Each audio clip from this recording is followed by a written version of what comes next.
السلام عليكم ورحمة الله وبركاته أصحابتي soo dhawaada waa aniga soo laabtay iyo muuqaal cusub waa walaashiina najmo insha Allah maantana muuqaal qurux badan ayaa idin wadaa waa baastadan oo hab ahaan oo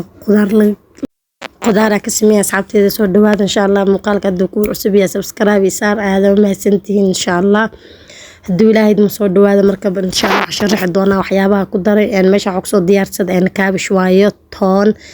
waxa ka basal loo soo daray maxaa la dhahay iyo digirta waa mid qeyrinkeed iyo karoota yar baashaas kalena waxa waaye iyadana maxaa la koosto waaye kadib digsiga maxay dab saliid ku xir ku soo shubay kadib basal yar waxa kale ku soo daray toon waaye asxaabteeda soo dhawaada insha Allah please muuqaalka subscribe saara channelka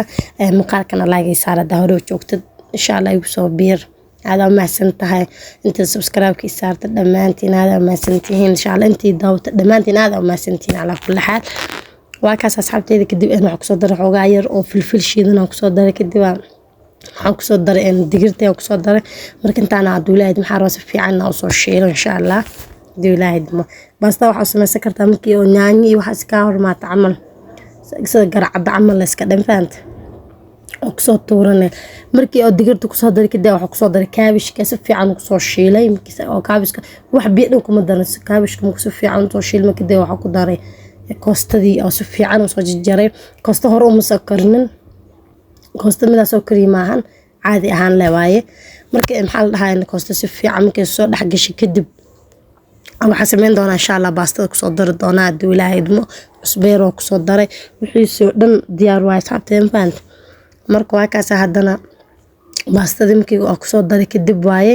marka waa kaas ma sha Allah wala wax biyo kuma daranta qudaarta dhamaan aan wada shiilay waxa goon u soo kariyay ma jirto dhamaantood oo mid aad wada shiilay haayeen marka asxaabteeda waa kana quruxda badan saasi salaata waxa basashaada waxa u diyaarsanay tartiibkaaga faant marka waa kaas asxaabta insha Allah muuqaalkeena waxa rajaynayaa inuu ku dhan yahay insha Allah sidaas iyo fi amaan Allah insha Allah السلام عليكم ورحمة الله وبركاته.